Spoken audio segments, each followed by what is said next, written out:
Hello, and welcome to the history of Yugoslavia.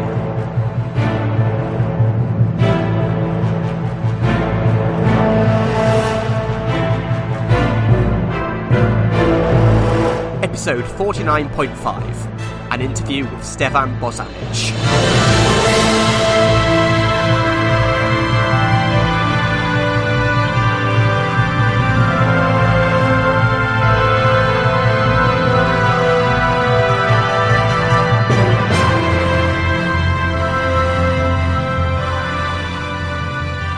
Hey all, I appreciate that the gaps between episodes can be quite long at times, so I hope that this extra long episode will at least keep you going for a while.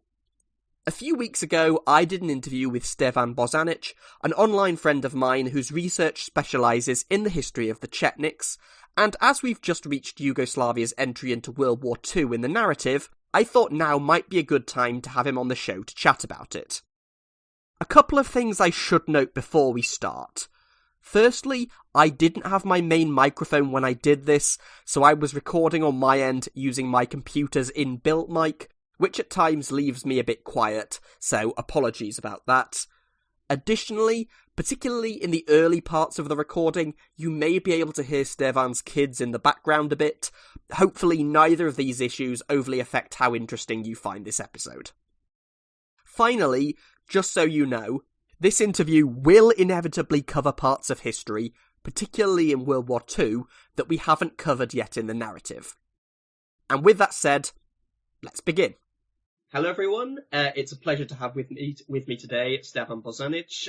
Stefan is a PhD researcher coming, I believe, close to the end of his PhD at Simon Fraser University in Vancouver in British Columbia.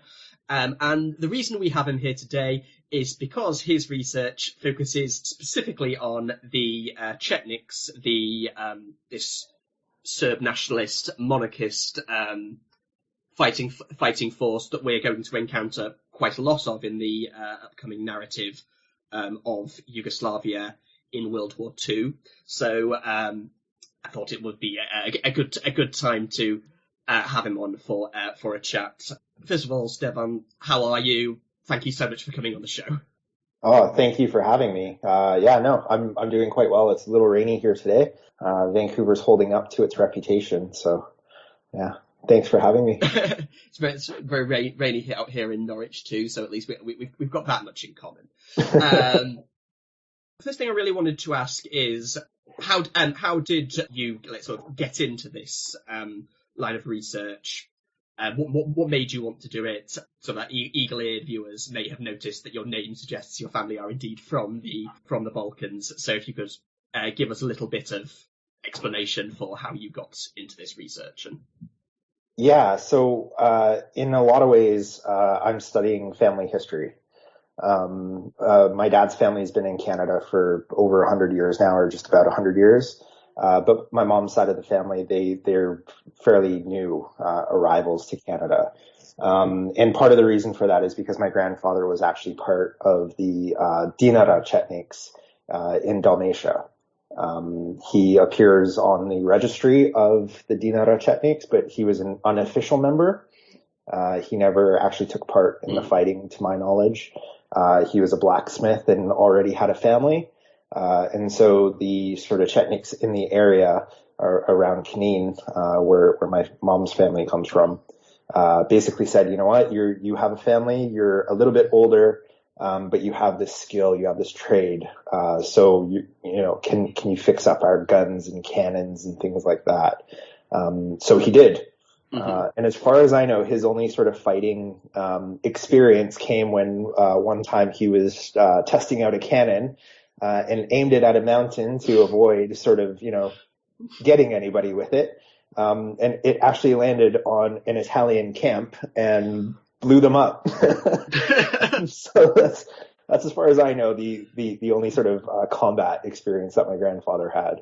Yeah. So I mean, I've always been kind of interested in it. So there's that aspect of it. And then when it came time for me to actually study something, in grad school, I actually met with John Paul Newman, who I believe you had on. Yeah. Yes, exactly.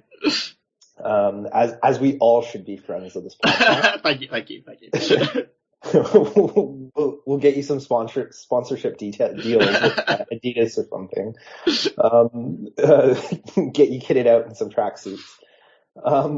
Yeah, and so I met up with John Paul a few years ago, and really the sort of thing that stood out to me was when he said, you know what, as a writer, the cliche is write what you know. And what I knew was, these family stories and these family histories. So I've since sort of deviated from the sort of family legends and, what we've kind of grown up to understand. Yeah. But really, it's sort of branched off from there, right? As we do as critical thinkers and things like that, you sort of start with one premise, and you follow the evidence where it leads. So that's kind of the quick and dirty trajectory here of my studies. Yeah. No, I was quite interested by that story of your grandfather, actually, because it just made me think about how when we think about the Chetniks, you visualize a fighting militia force, and you assume everyone in it is in some way involved in that fighting. You often don't think about how just practically they need supplies, logistics, people to be involved in all of that at some level, as does really any fighting force. So I wanted really to start with really what we would sort of agree on as the origins of the Chetniks around in 1903.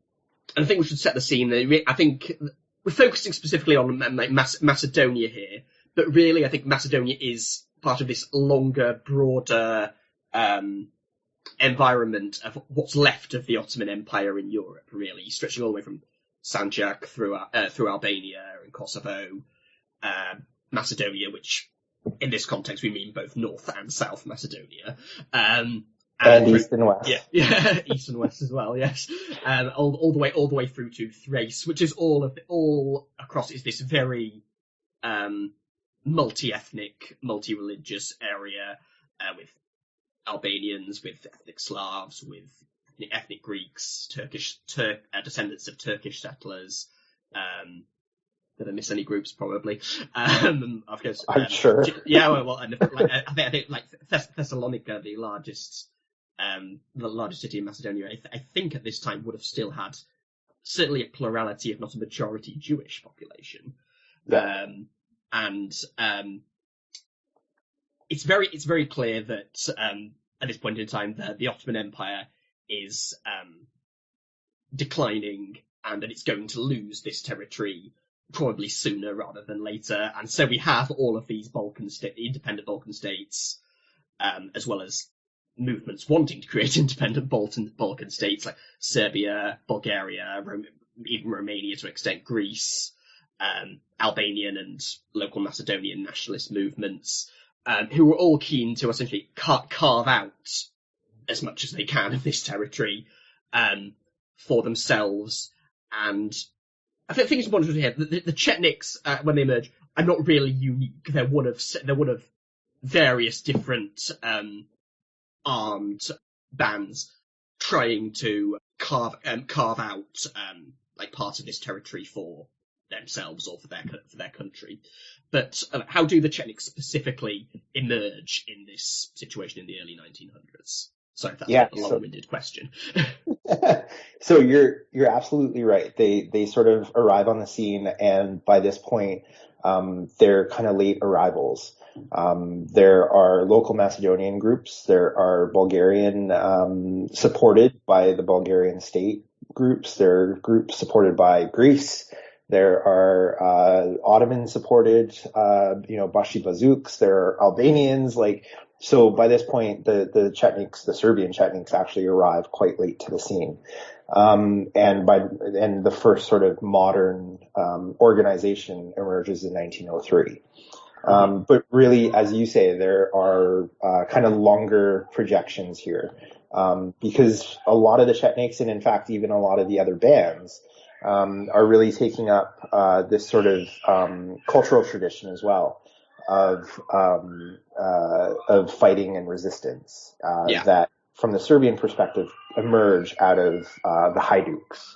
the bands, the sort of bandits and brigands, and depending on who's looking at them and who's calling them what, they're either, sort of criminals or they're freedom fighters, whereas the truth is kind of somewhere in the middle. And so by 1903, really what happens is we have these cultural organizations and these sort of nationalist workers who see things that are happening in this region, and they see Bulgaria who's supporting them, and they see that Serbia is not supporting them, and so they take it upon themselves to support these guys who are already in Macedonia and Kosovo and throughout the region. And they end up funding them, they end up arming them. There are connections to the state, but not directly. And so we have militarized people then who are quite literally funding them from their own pockets, but then arming them from the state coffers. So it's this kind of, again, middle position here where it's a very unofficial, official kind of movement. I believe the term that kind of shows up in both the primary and secondary sources is private initiative. Where it's private citizens, but they have rather large, certainly large egos, but they also have large schemes in mind, and they have a large position and places in society as well. Yeah. So businessmen, entrepreneurs, military officials, even politicians getting involved. And basically they end up funding and arming these people who are already active in the area. Yeah. And what are they actually doing down in Ottoman territory? What kind of activities are they engaged in? Again, it kind of has a bit of the trajectory from the Hajdukovania, like the actions of the Hajduks. So quite often, a lot of the things that they're doing are kidnapping for ransom, for example. Yeah. And this also emerges, after 1903, but certainly before 1903. But a lot of what they're doing can be described today. The terminology that has emerged, of course, is ethnic cleansing. Yeah. Which I kind of reject as a term for various reasons, which kind of go outside the scope of what we're talking about. But yeah, basically what they're doing is they're targeting people who refuse to acknowledge themselves as Serbs. Yeah. And I don't want to, I certainly don't want to sound apologetic of this, but it's important to understand that, this is happening on the Bulgarian side. Yeah. This is also happening on the Greek side. And it's certainly happening on the Serbian side.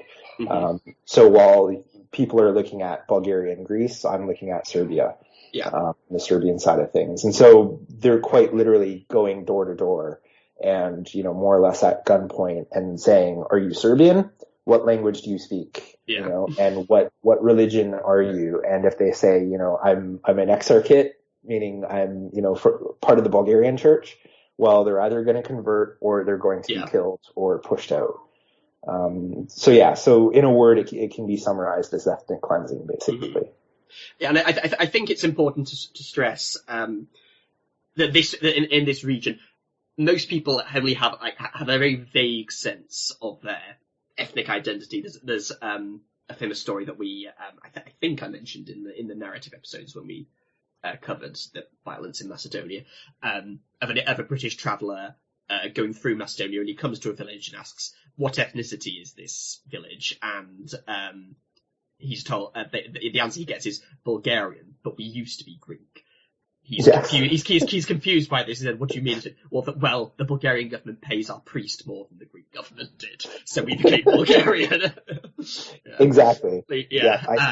That's a good example, Yeah, there's differences in language, and of course, at this point, a lot of the languages haven't been standardized, so the distinction between Bulgarian and Macedonian and Serbian is not that clear. Different dialects.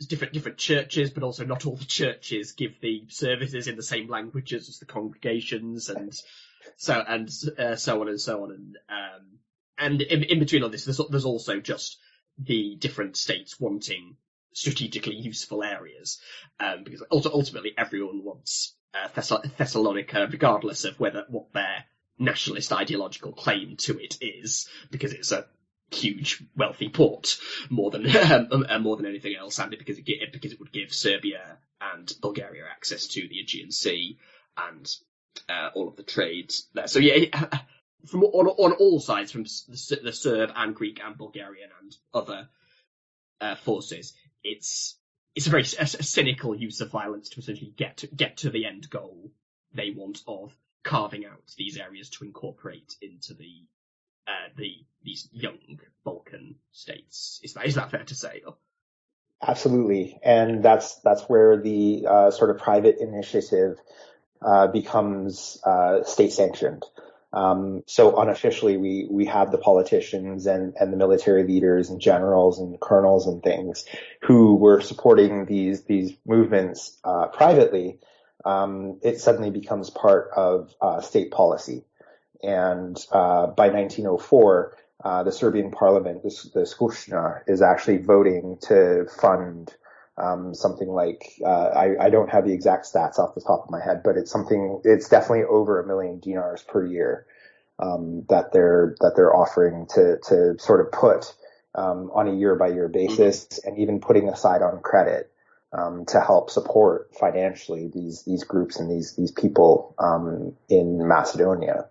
And I think an important sort of geopolitical point here for Serbia is, certainly by 1908, Austria-Hungary, of course, annexes Bosnia-Herzegovina. And so Serbia has very little choice but to look southwards.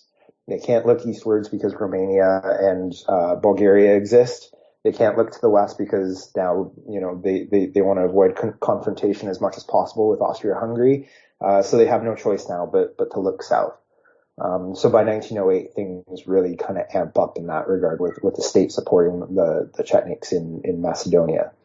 Mm-hmm. And eventually, of course, this struggle in Macedonia evolves into the Balkan Wars. And I think particularly in Serbia, as we sort of discussed in the interview with John Paul, the Balkan Wars and the First World War are often seen as a single continuous conflict, and like memorials in Serbia will often say, rather than saying who died in the war from 1914 to 1918, they'll say who died in the war from 1912 to 1918. So following on from that, we'll discuss them both together here.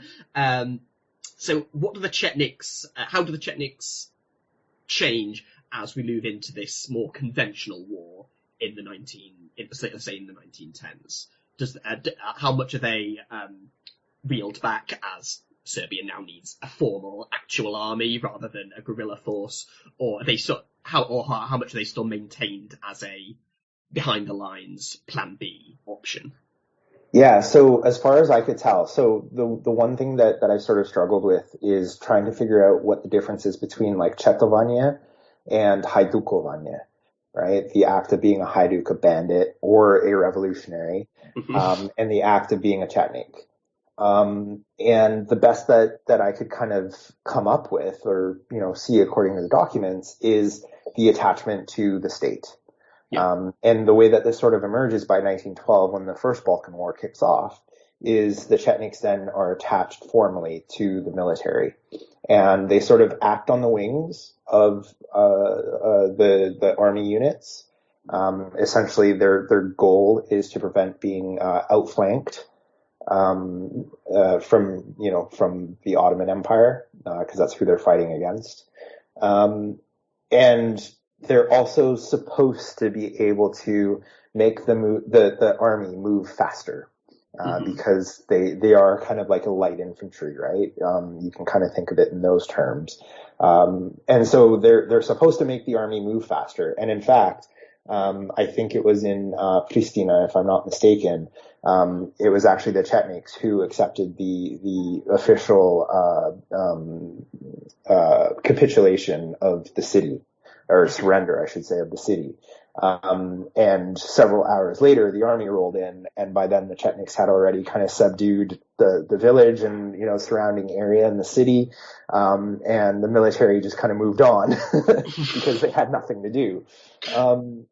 And so by then, so there's a very sort of formal side of it.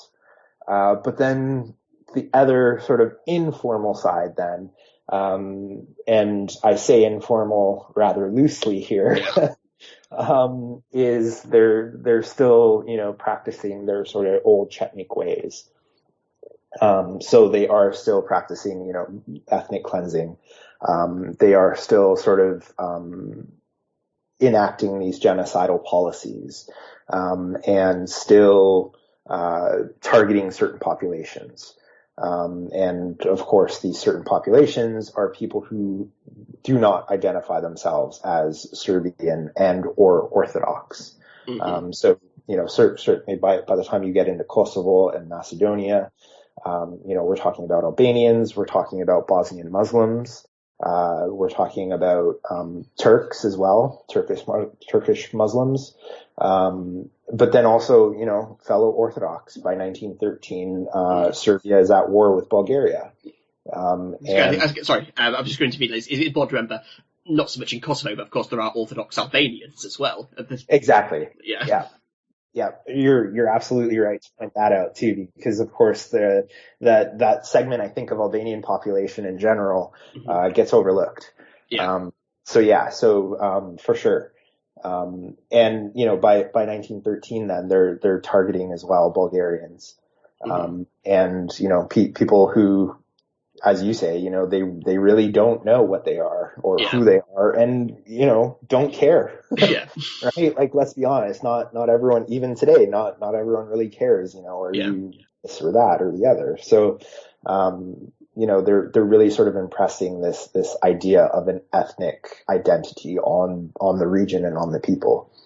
And so that's really then how they're operating. They're operating officially in one way as part of the military, very sort of pragmatic and useful. But then as a state policy, they're also operating in unofficial ways, to sort of cleanse areas, to put down any uprisings.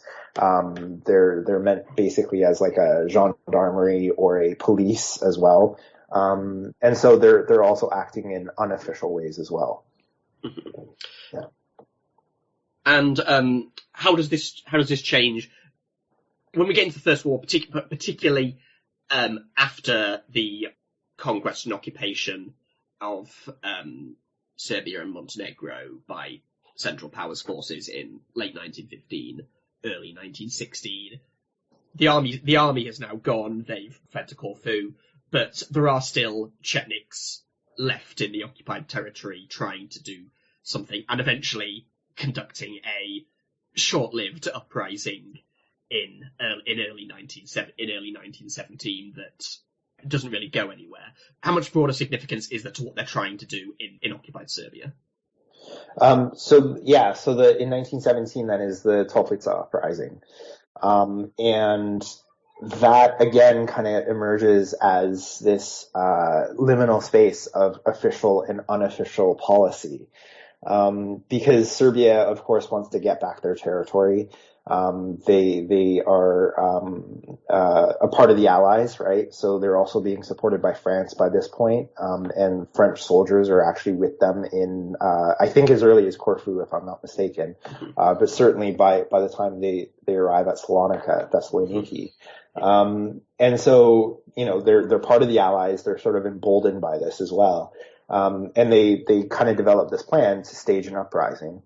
But then at the same time, there's this unofficial uprising that starts, and that kind of tries to get taken over by official policy. By like Costa Perchanac, as we're gonna have more reason to discuss later. Exactly.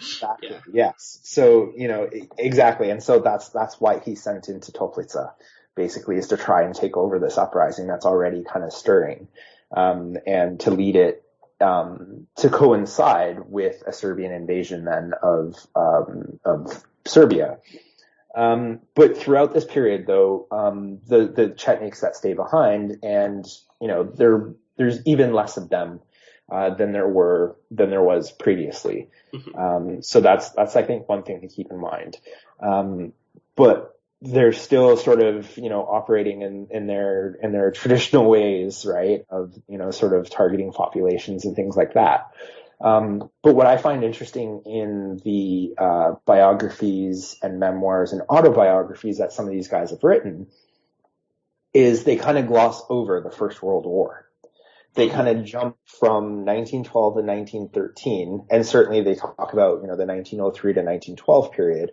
But they talk about 1912, 1913, and then they might mention some of the first battles of 1914 against Austria-Hungary, in which Serbia basically surprisingly to everybody, I think even to the Serbs, beat Austria-Hungary and actually pushed them back over the border into Bosnia, right, over the Drina River. Yeah. And then 1915 to 1918 is kind of like this blank spot. And, again, then their story kind of picks up in 1920. So 1917 then kind of represents this unofficial, again, this kind of unofficial moment even in Chetnik history. Yeah. And it really only becomes significant for certain Chetniks. And of course, as you mentioned, the one certain Chetnik is Kosta Milovanovic Pechanac. And, so this uprising then kind of emerges where it very much is a local pushback against Bulgaria. Bulgaria is kind of ruling the territory, and they're ruling it rather arbitrarily and harshly. And, again, they're kind of targeting Serb civilians, but not on a mass scale, right? They're sort of they're careful with who they're targeting, right? It isn't a mass thing at this point. But even so, the locals kind of push back against this and try to form bands of their own. And so then this is when Pechanac is flown in. He's actually parachuted in from a French airplane and arrives to sort of stage this uprising. And he really kind of pushes to hold back the uprising, because his order from the military and from the government is to coincide it with Serbia coming in to push back the front. And take back the territory. And Serbia, right at this point, is not ready for that. So he's there just to get the ground ready for this. But the people are so fed up and they're so ready to fight that he kind of can't control things, and this uprising starts. And regardless of what he tries to do, this uprising starts, and they start, the locals take territory and they take back land, and actually push the Bulgarians back. And quite soon Bulgaria figures out what's happening, and they send in a massive force. And, any sort of gains that the rebels got, are completely wiped out.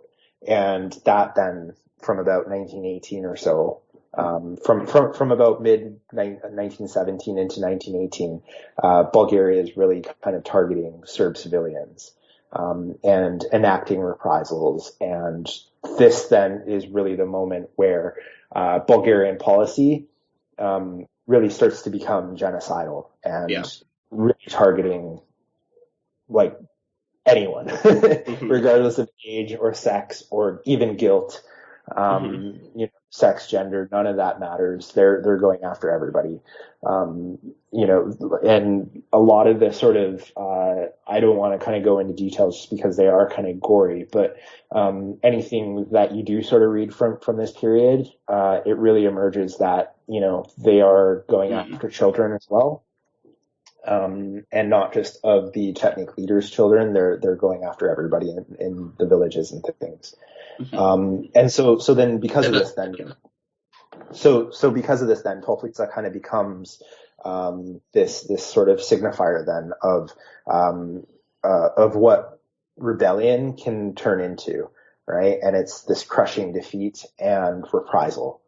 I believe that one of the, tools or mechanisms, through which this Bulgarian policy is being pursued is often through their own versions of the Chetniks, for want of a better term, most notably the the IMRO, the Internal Macedonian Revolutionary Organization, but other Bulgarian nationalist militias who are very, very similar in ideology and tactics to the Chetniks, I guess, just on another side, is that fair to say? Or? Exactly, yeah. And in fact, a lot of the Serbian Chetniks actually have their origins in IMRO. They were actually part of IMRO up until 1903, many of them. Actually the Ilinden uprising, which stands in Bulgarian historiography as, the sort of Toplica version, or, the Bulgarian version of Toplica, it's actually 1903, the Ilinden uprising that kind of separates the Serbs from the Bulgarians within IMRO, because the Serbs say, you know what you're doing isn't working. We want to sort of follow our own trajectory, and, we demand that Serbian be spoken, and we demand a territorial separation between Bulgarians and Serbs. And IMRO says, nope, it's all Macedonia or none of it. Yeah. And this is then where that split happens in 1903. For many of them. I mean, that's not all of them, but it certainly is a significant portion. A lot of the things then that the Serb Chetniks are they're getting from their experience as members of IMRO. But not exclusively, of course, right? I mean, there's also this sort of cross-pollination as well between various secret organizations. So like IMRO, for example, they use the skull and crossbones, for example, which then the Serb Chetniks end up using.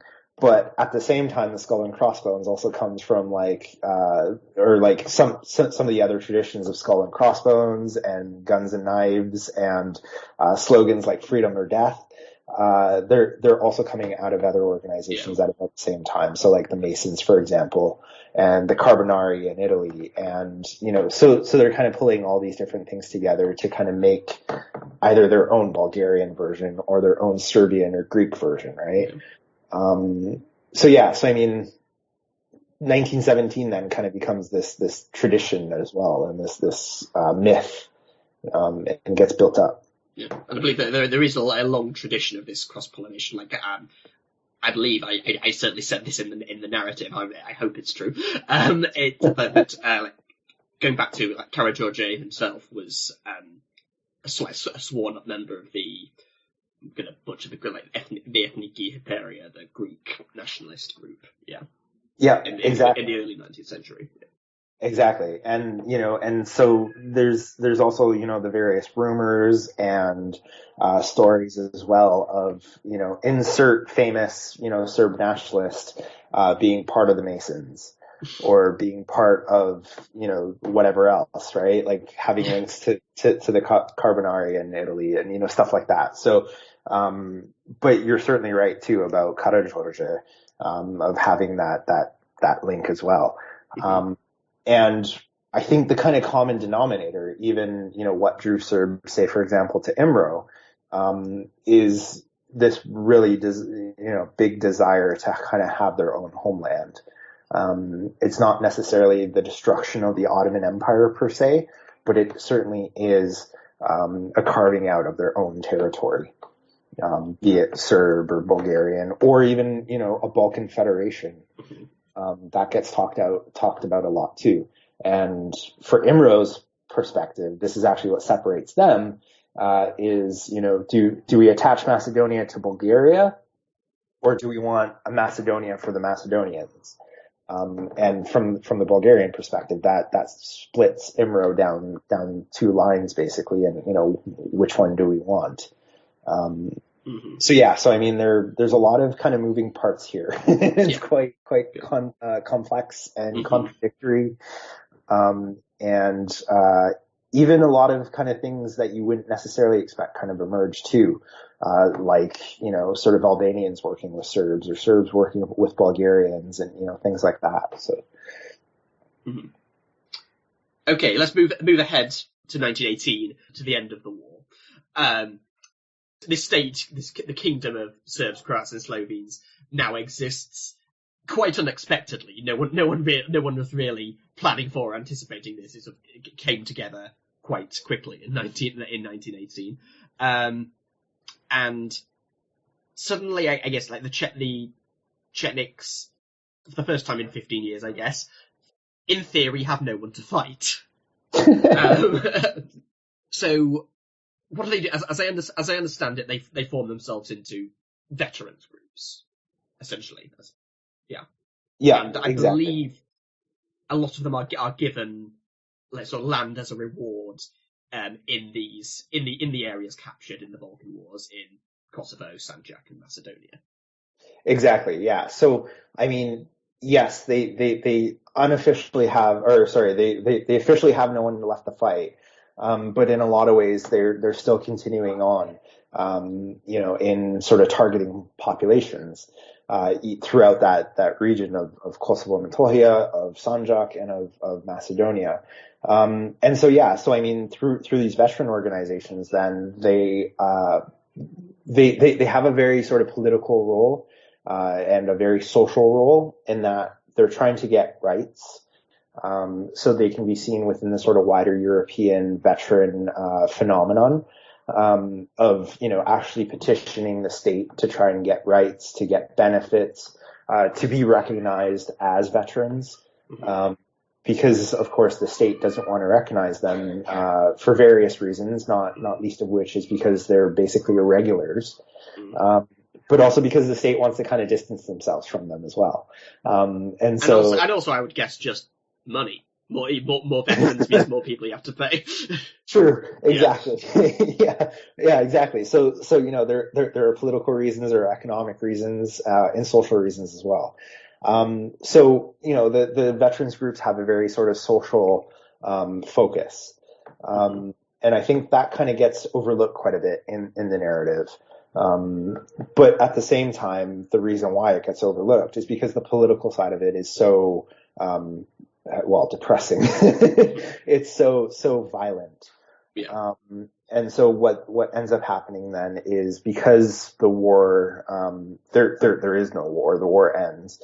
But there really aren't the same needs, I guess, to target the population as there used to be either. For all intents and purposes, they've accomplished their goal of freeing this territory from the Ottoman Empire and attaching it to a Serbian state. So in a lot of ways, their goals have kind of been accomplished.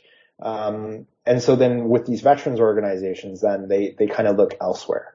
So while many of them still kind of operate and live, as you say, in Macedonia or in Kosovo and in Sanjak, they're also just as much going into places like Bosnia and eventually then into Croatia. And they're targeting then, ethnic Croatians and Bosnian Muslims, in very much the same way that they used to Albanians and Bulgarians and Macedonians and Turks and other people in Kosovo, Metohija, and the Sanjak, and Macedonia. So in a lot of ways, the sort of story ends, sort of. But then, at least the story in Serbia's kind of classical south ends. But then it shifts elsewhere to other parts of the kingdom of Serbs, Croats, and Slovenes. Is there a sense in which these Chetnik groups, either as a body of supporters, or in the sense of also being heavies or thug squads as they might be, are loyal to any particular political force or movement? I mean, are they loyal to the king, to someone like Nikola Pasic or the Radical Party, or to any other particular political force in the kingdom? Yeah, so they actually start off being supporters of the Democratic Party. And I assume you have quite a large Western audience. Yeah. And so Democratic Party not kind of aligning with the Democratic Party in the United States, so don't think of them in terms of that. But Democratic in terms of votes for certain people. And so they actually start off being aligned with the Democrats. Now, I think it's in 1924, the Democrats actually split, politically, and the Chetniks then split along those lines. So they have a split now between the traditional Democratic Party and the Independent Democratic Party. Which is the Croatian Serb wing, for want of a... There you go. Yes. Exactly. By Svetozar Pribičić, right? So they very much then, the biggest and most influential segment, support the Independent Party, the Croatian Serb, segment of the Democratic Party. But then, because of this split, a lot of the Chetniks then also go on and support the Radical Party of Nikola Pašić. And so again, there's this separation then between the Chetniks along these political lines, where, you have the Democratic side that wants to have a more, Yugoslav oriented outlook, meaning, we have a Yugoslav nation, made up of separate peoples, Serbs, Croats, and Slovenes. And that's the Democratic side. The Radical side then supports a more, greater Serb ambition, where perhaps other people can exist, Serbs, Croats, and Slovenes, but Serbs are going to dominate the state. And, a lot of that then comes out of the wartime tradition. It was the Chetniks and it was the Serbs who freed the territory, and it was the Chetniks and it was the Serbs who united the territory to Serbia. And so this tradition then should be remembered. And this is the kind of, ideology, I guess, that kind of gets attached then to the radicals. They see themselves as sort of equivalent to, say, the Prussian within Germany, or the Piedmontese within Italy, is this focus of unification. Exactly. Yeah. Exactly. Yeah. And so, I think in a way there's, we can critique the sort of methods and, rhetoric and things like that, but I think in a lot of ways, they're correct in that. Yeah. You can't deny the fact that, it was the Serbs who freed those territories, if we want to talk in those terms. And certainly, that territory got attached to Serbia officially. So, in some ways they do have a point. Now, of course, the methods don't always match the kind of results, let's say.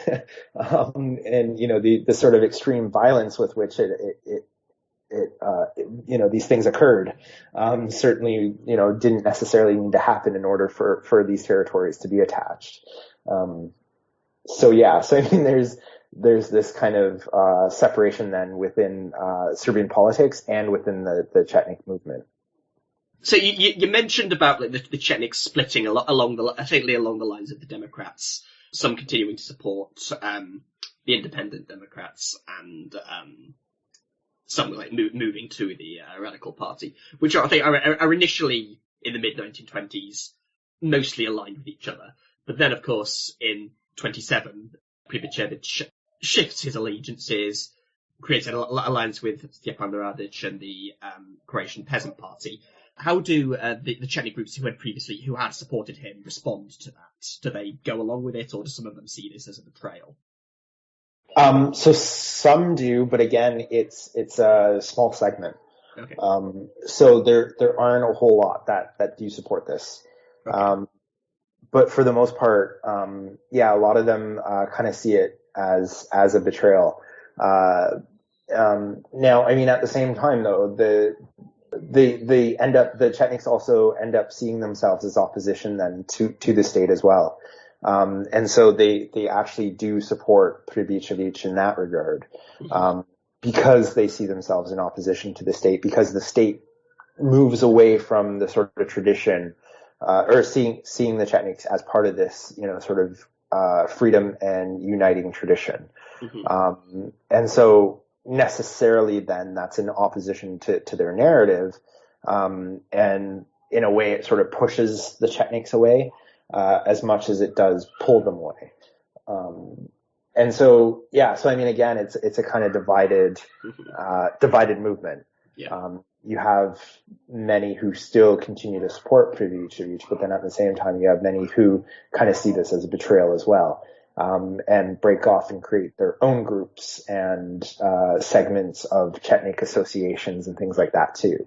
Until, of course, 1929, when all of that gets wiped away. Yeah, which is going to be my next question. Is it, what happens with the king's seizure of power in 1929? What happens to the Chetnik groups? Like most political associations are basically forced underground, forced to exist unofficially, or just completely shut down. So I'm guessing it's different for different Chetnik groups. Is the short answer. Well, I mean, in a way, yes, but officially speaking, all Chetnik groups get banned, and the state creates an official Chetnik association, in which it becomes the only legal way in which Chetniks can kind of express themselves. And so the way that the state sort of envisions it is they're going to become this cultural movement, and they're going to help support creating monuments, and they're going to help support veterans and the term that they use at the time, invalids, right? People who were injured during the war, and things like that. So from the government perspective, they're meant to become this cultural society. But from the Chetniks' perspective, they don't want any of that. Well, I shouldn't say any of that, because they still want to do those things, and they still do those things, but they are militarized people. Yeah. And, in order to be a Chetnik, you have to operate as a Chetnik, and that means fighting and being armed and, sort of being thugs and pushing around people that don't agree with you. And so 1929 kind of really marks this point in which pretty much any political party that hadn't already been banned, such as the communists, I think they were banned in 1925 or 1927. I can't remember. 21, exactly. I believe. Was 21. Was it that early? Yeah, because after the attempt, it was something that it happened in multiple stages. Right. They were kicked out of Parliament, and then they were banned slightly after that. But. Okay. Yeah. So regardless, for any party that wasn't already banned, they get banned in 1929. So yeah. So I mean, so this is really the only way in which the Chetniks can kind of express themselves in any official way, is through this. And I should also point out too that the reason for, I don't know if you're going to cover the sort of creation of the dictatorship on its own, but the way that it sort of culminates is actually an assassination in the parliament. Mm-hmm. Okay. Yeah, of course. Right. And so, it's Stefan Radic gets killed, and I think it's 2 other members get killed while 2 others are injured. And the person who fires a shot is Racic. Yeah, it was former Chetnik. Yeah. Exactly. Well, he's still a Chetnik at this point. Yeah. He's very much active in the Chetnik associations, and so he's past and present Chetnik member. But then out of this comes the dictatorship, right? So kind of throughout the interwar period, the Chetniks have this very central role. Whether the state wants them to have it or not, they find ways to make themselves relevant and present and felt on very, very acute levels. To the point that, they actually take it upon themselves to assassinate people in the bloody parliament. Besides, besides even, targeting people in the villages or in the streets, they're actually now doing it in government, literally, as well. So I mean, they're very good throughout this period of finding ways to sort of stay relevant, even though there is no war, even though there technically is no conflict, broadly defined, or I guess narrowly defined. Yeah. and yet they still find ways to sort of conflict with what's happening. So, okay, I'm going to jump ahead here to 1941, which is where we've just come to in the narrative. Obviously, April 1941, Axis powers invade Yugoslavia. The Yugoslav army is defeated very quickly in 2 weeks or so, maybe even slightly less than that. The king's left the country.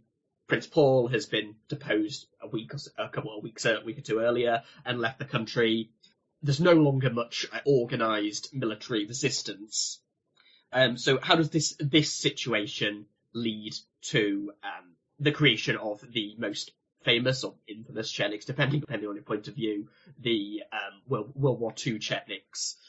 As I understand it from listening to some of your other comments on this, there actually isn't, at least initially, a lot of organisational or personnel continuity between the interwar associations and at least these early Chetnik groups in 1941. Exactly. So in 1941, the actual most famous, or as you say, infamous, Chetnik is actually Kosta Pechanac, the hero, as he builds himself up to be the hero of the Toplica uprising from 1917.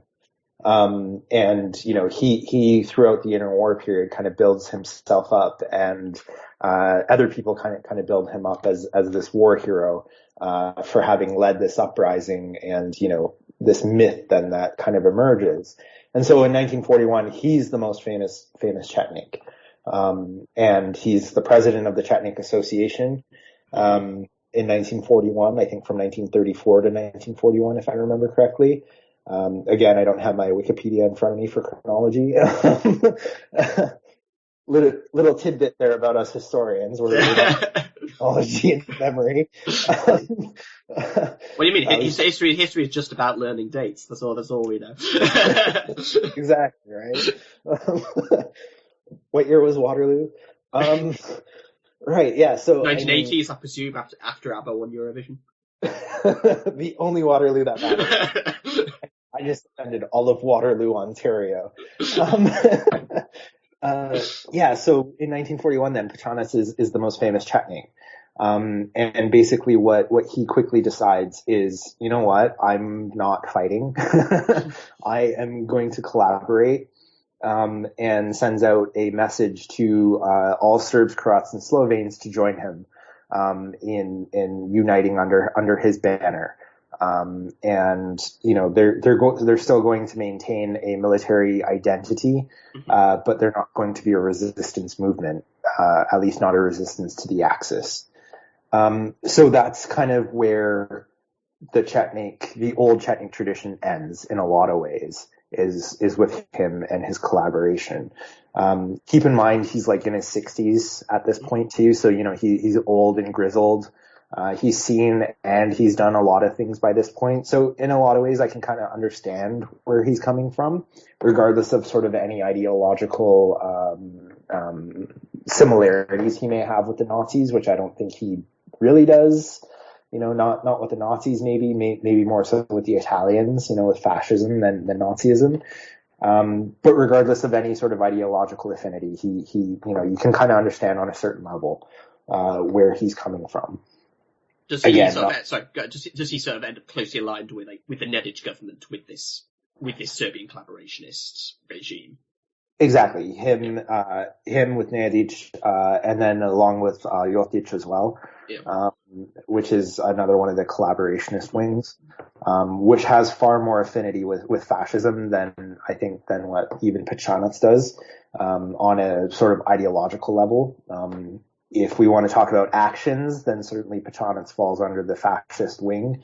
But as far as ideology goes, Jotic, of course, and his Zbor movement has far more affinity to fascism than Pechanac does. But I mean, even so, I think Pechanac also was interned by the Nedic government for a time too, and actually thrown in jail. but then is kind of left alone, and he kind of dies in obscurity, basically. He gets, depending on which story you believe, but basically Mihailovich's Chetniks kill him. And that kind of ends his narrative, I guess, uneventfully rather. But then, you do then have this series of Yugoslav officers who refused to surrender on April 17th, 1941. So the Axis invasion begins on April 6th, and it's over by the 17th.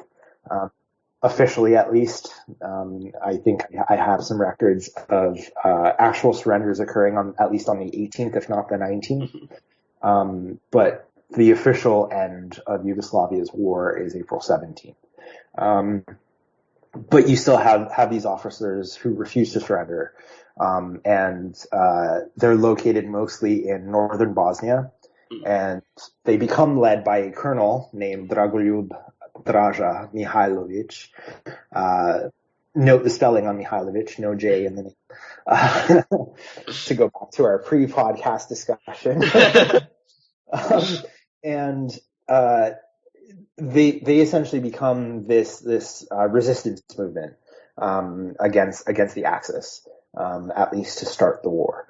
And so they eventually move from northern Bosnia into kind of eastern Bosnia, and then western Serbia, and taking up shop on a mountaintop called Ravna Gora.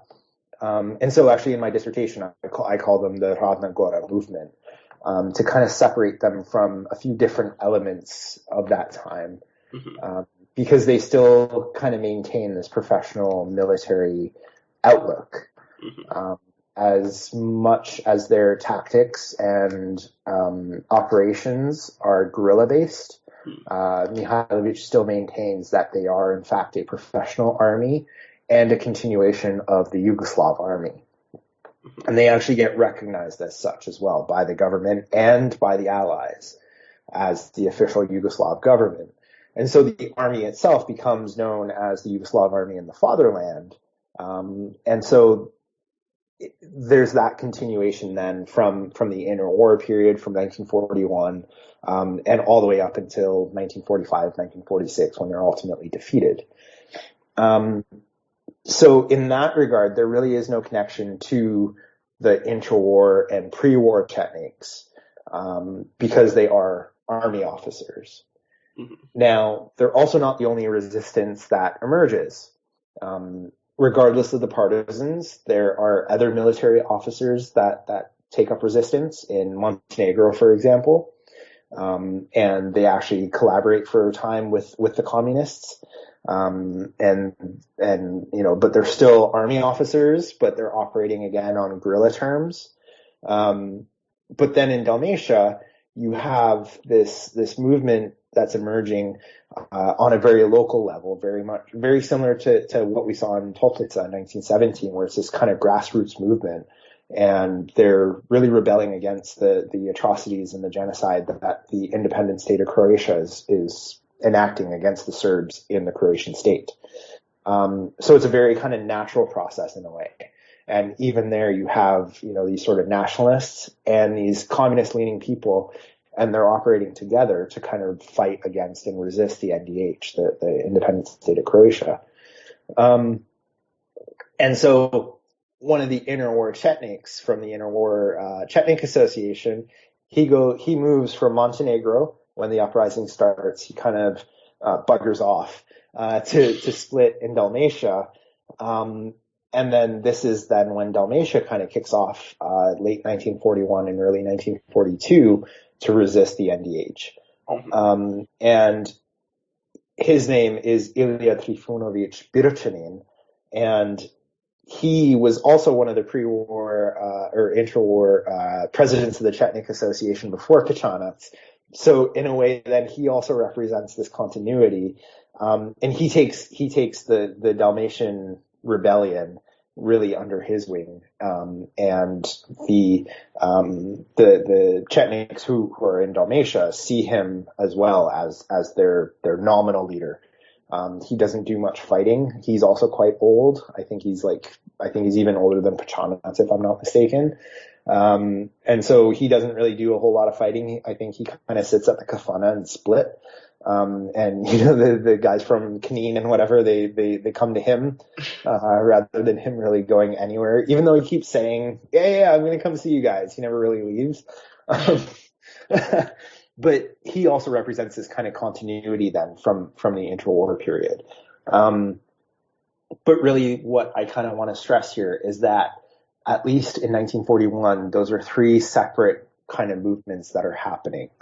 You have the officers in Western Serbia, you have the officers with some peasants in Montenegro, and you have basically a completely peasant-led uprising in Dalmatia, which attaches itself and which is then attached to this sort of Chetnik tradition as well.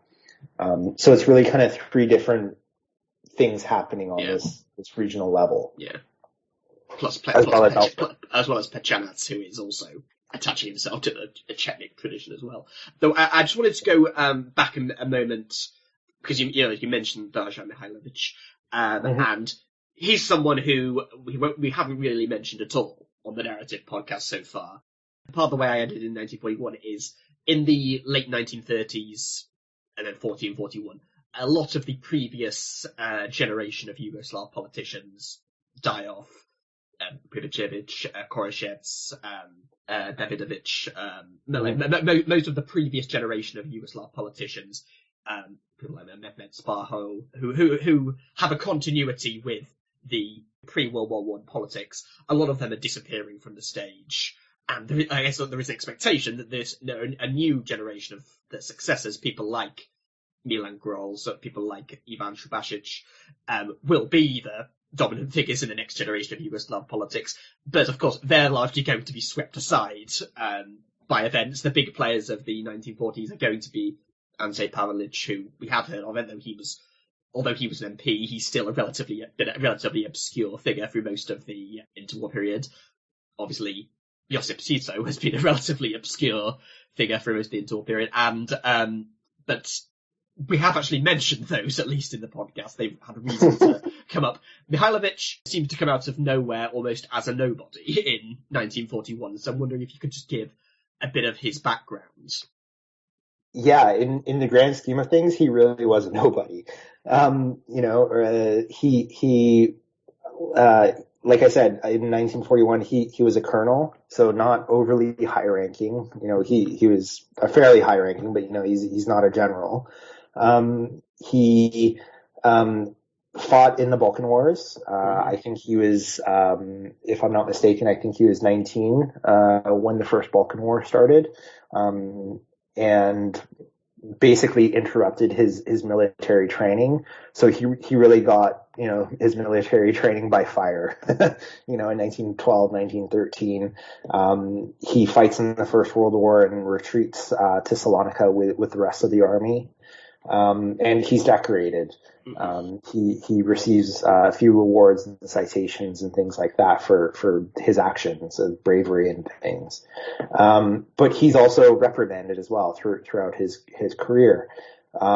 He, if I'm not mistaken, there was a rumor at least that he slept with an officer's wife at one point, so he's kind of blacklisted, I guess, for that.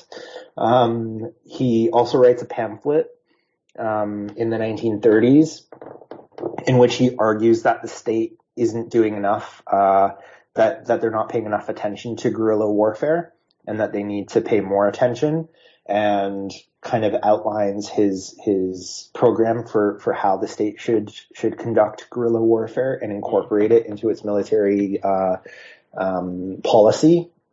And one of his points in this pamphlet is the creation of separate Serbian, Croatian, and Slovene units. So all Slovenes led by a Slovenian general in one unit, all Croats under a Croatian general in a Croatian unit, and all Serbs under a Serbian general in a Serbian unit. And for this, he gets reprimanded with house arrest. for a few days, I believe it is. But even so, he makes his way up into through the military, slower than some of his contemporaries because of some of these things. But he achieves a position in Bulgaria, and he has ties with some Bulgarian officers who have less than stellar reputations for themselves, and actually try to stage a coup against the king. And because the Zveno officers. Or... Yes, exactly. And so Mihailovich is close apparently to some of the guys who try to stage this uprising. And so he is requested by the Bulgarian government. He gets requested to leave. And so Yugoslavia transfers him to Czechoslovakia. And so he's in Prague for a bit. And then gets transferred back to the country, back to Yugoslavia. And this is where he then comes in as part of the Second Army, which is in northern Bosnia, when Yugoslavia capitulates on April 17th, 1941. So I mean, he's rather typical, right? He's kind of neither outstanding, but not really a kind of bum either. He's just a regular guy. And as I understand, when he is heading east from Bosnia, he's not expecting to be a leader of this movement. He's fully expecting to find someone already in charge who he can subordinate himself to. Exactly. So, in northern Bosnia, he's the highest ranking officer that's left. Yeah. And so by default, the guys that retreat with him, they look to him because, of course, he's the highest ranking officer, and so he's in charge. But absolutely, as he's trying to make his way into Serbia, and trying to find these people, he's thinking like, okay, I got to find a general, who, or at least a general, if not, other people who can kind of, lead this. Mm-hmm. And really, he doesn't find anyone. Yeah. And until this kind of news gets out about him that, there is this officer, with about a dozen people, holed up on this mountain. And then people kind of start to flock to him a little bit. And even some generals end up arriving to his headquarters at Ravna Gora. But even they say, no, you know what? I'm the general, but you're the one who's led this. Yeah. I'm joining you. So in a lot of ways, they defer to him and they kind of give up their military rank and, at least in unofficial capacities, to look at Mihailovich as the leader of this uprising and this resistance. So even though he does find people who technically outrank him, they very much defer to him, and say, no, you're leading this thing. And at what point does it, so he established some contact with the government in exile, and sort of become recognised as holding an official position as the leader of the Yugoslav army, Yugoslav detachments of the Yugoslav army in the homeland, I believe you said is the official name. But essentially as the leader as the commander in chief of the Yugoslav army. Yeah, it kind of has a few different names at different points, but I kind of stick with the Yugoslav Army of the Homeland or Fatherland, JVUO, because it works as a good shorthand when you're writing a dissertation. So throughout the summer, he kind of coalesces these people and kind of he's from the region as well. So he can rely on the population as well to support him. He has friends in the area and family. And so throughout the summer, he kind of works on this. But then, as you say, news kind of gets out about him. And people start to get attracted to this movement and they arrive at Ravna Gora.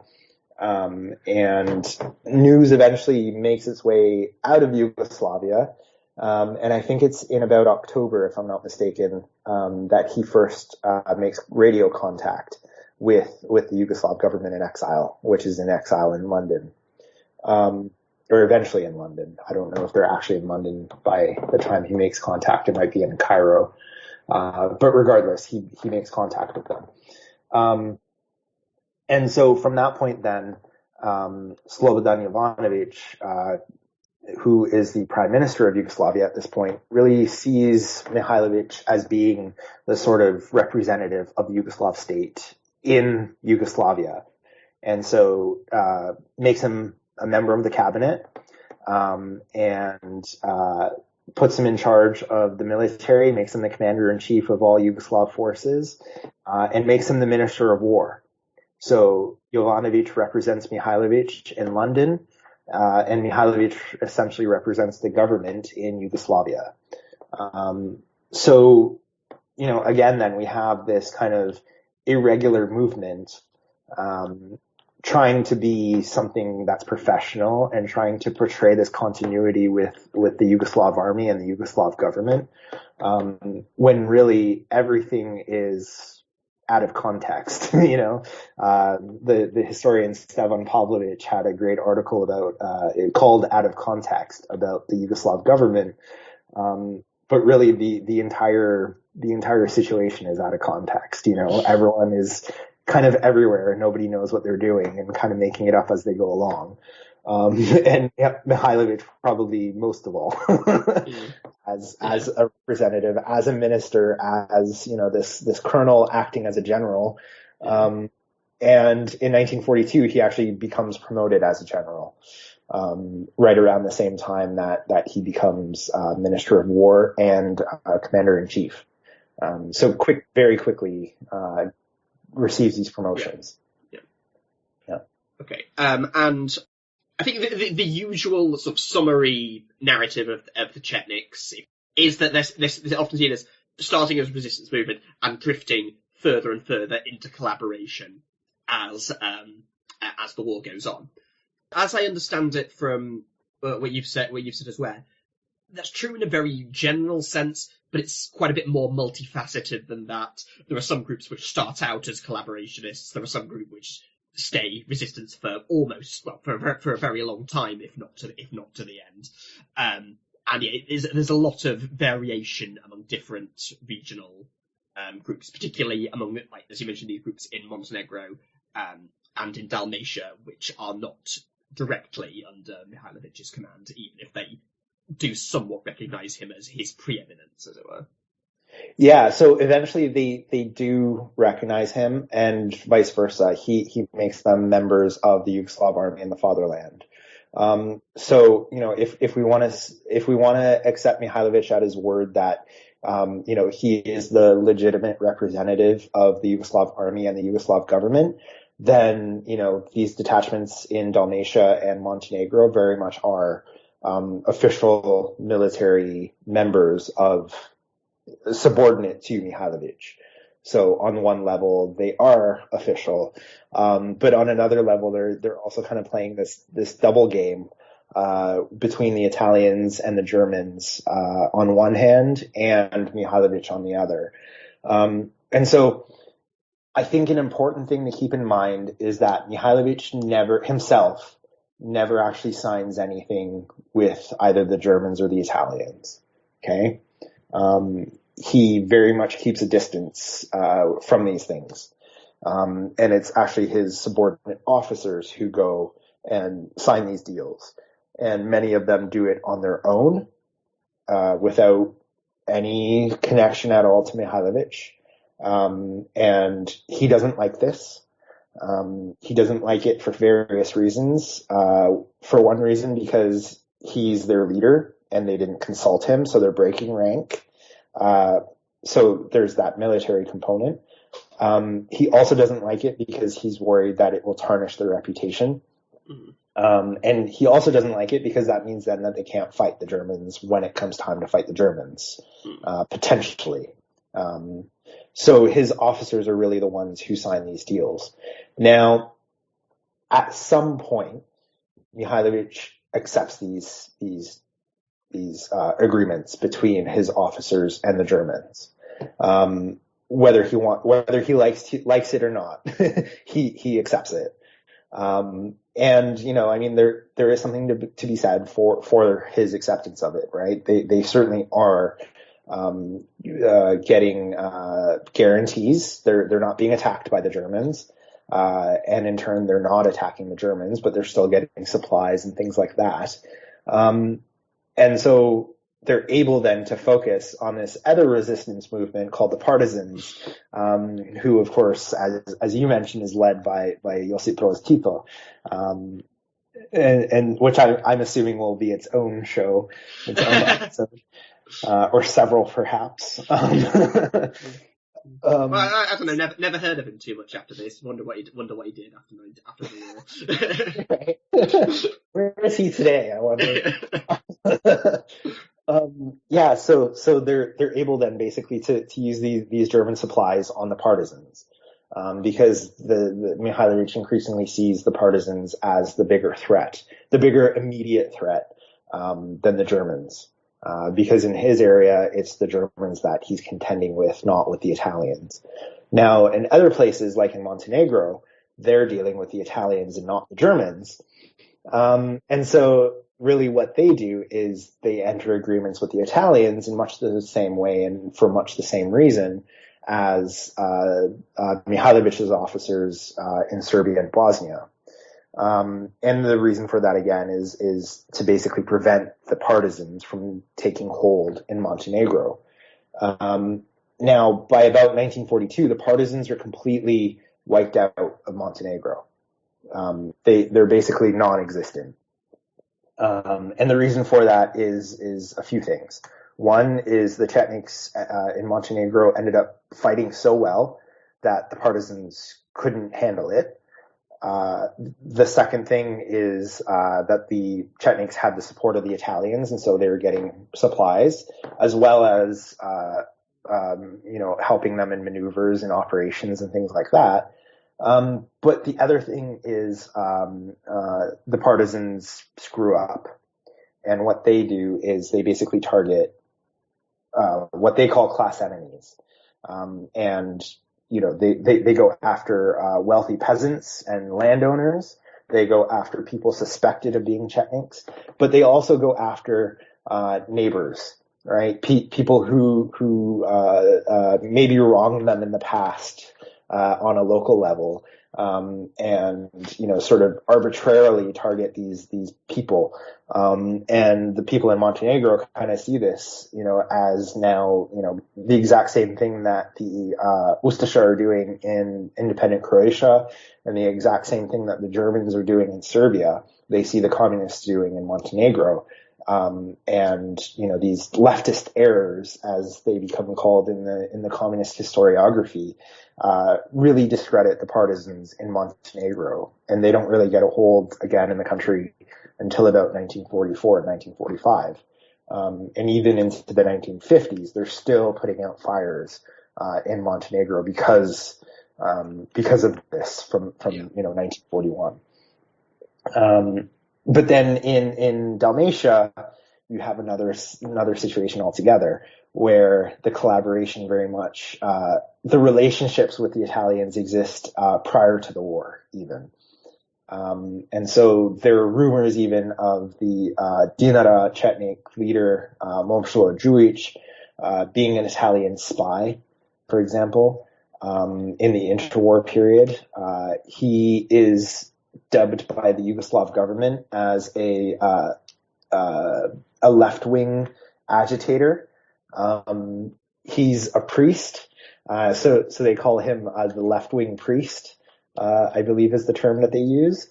But then he also ends up breaking these left-wing strikes as well, that he's supposedly supporting. And so a lot of people then, and historians included, kind of see him then as in the pocket of the Italians, right? Sort of agitating against Yugoslavia for Italian purposes.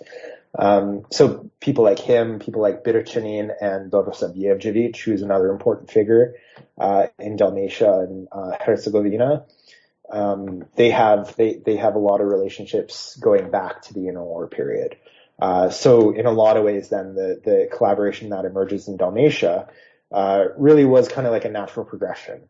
These relationships already existed, and then wartime conditions come. So let's continue this.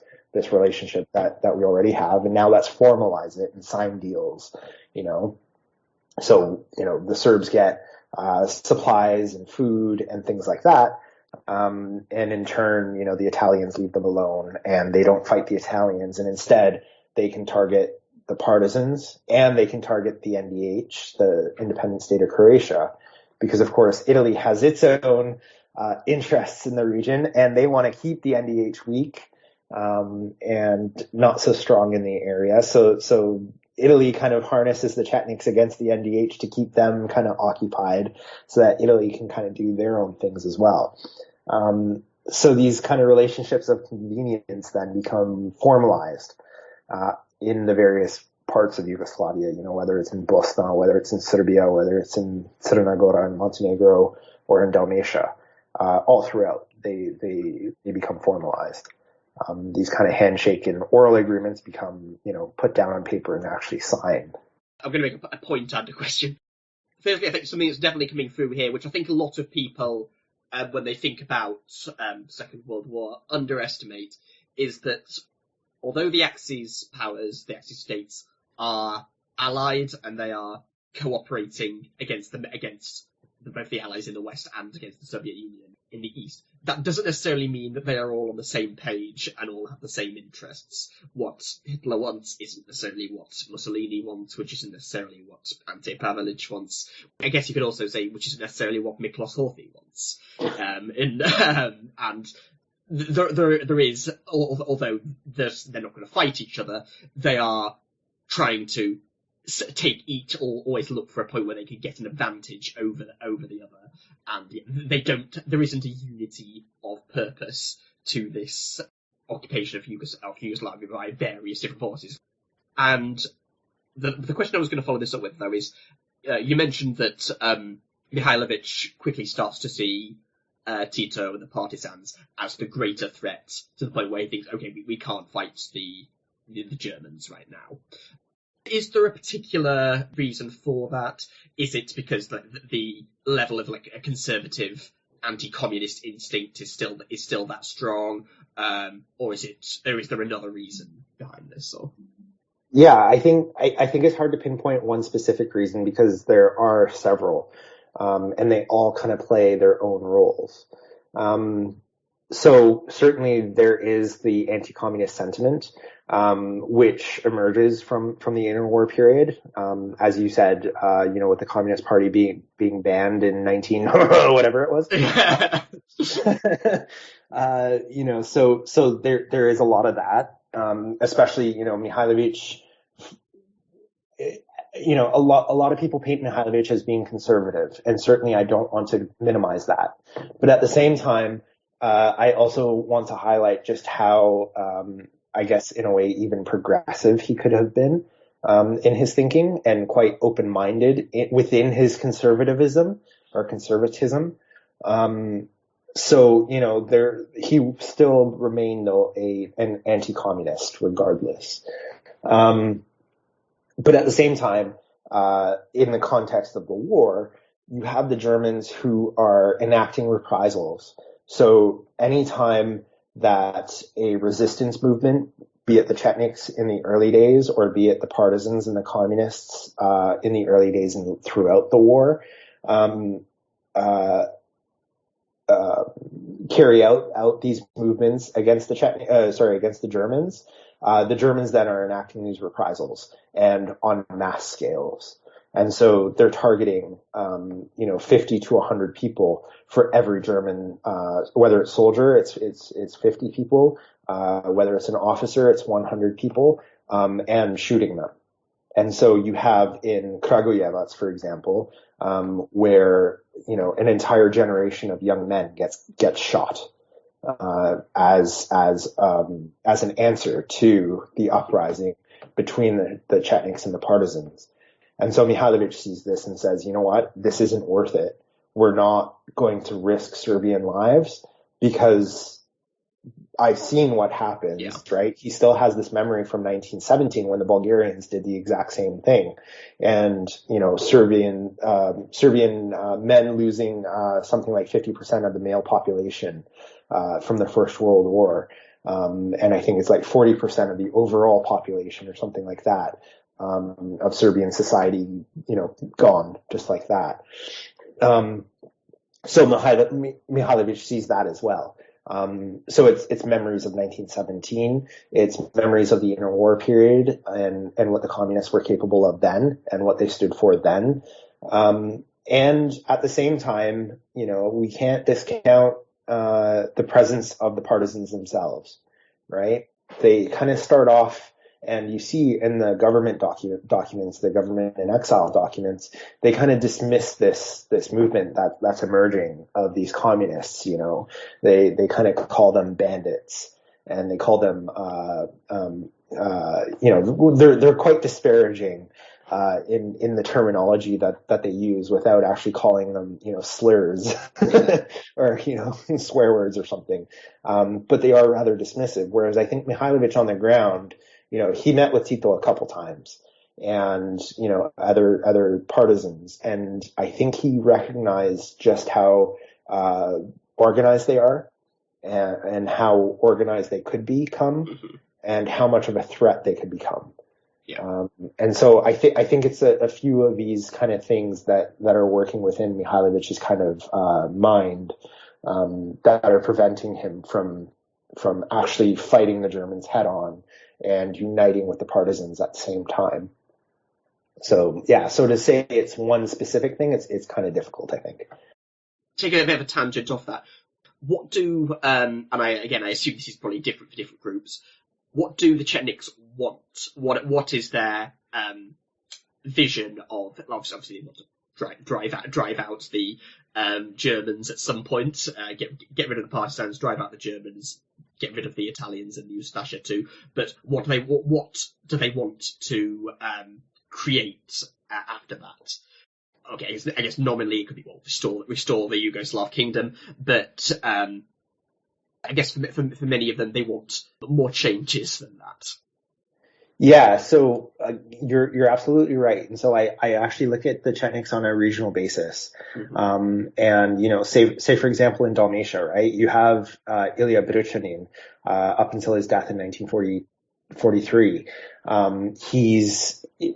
He has this tradition from the interwar period of being against the government, and meaning not just against the government, but against the monarchy then, mm-hmm. right? And what that represents. So, okay, there's a new king. It's not Prince Paul anymore. It's mm-hmm. King Peter II, but he still represents this kind of interwar tradition and interwar continuity. And so I think Brichanin on some level kind of harbors these resentments, and is kind of leery towards even King Peter on some level. So I think the royal aspect, I think, kind of gets overblown a little bit. Mm-hmm. But at the same time, they would much rather have a Serbian king in power than anyone else, or most anyone else, anyone who wasn't a Serb, let's say, certainly.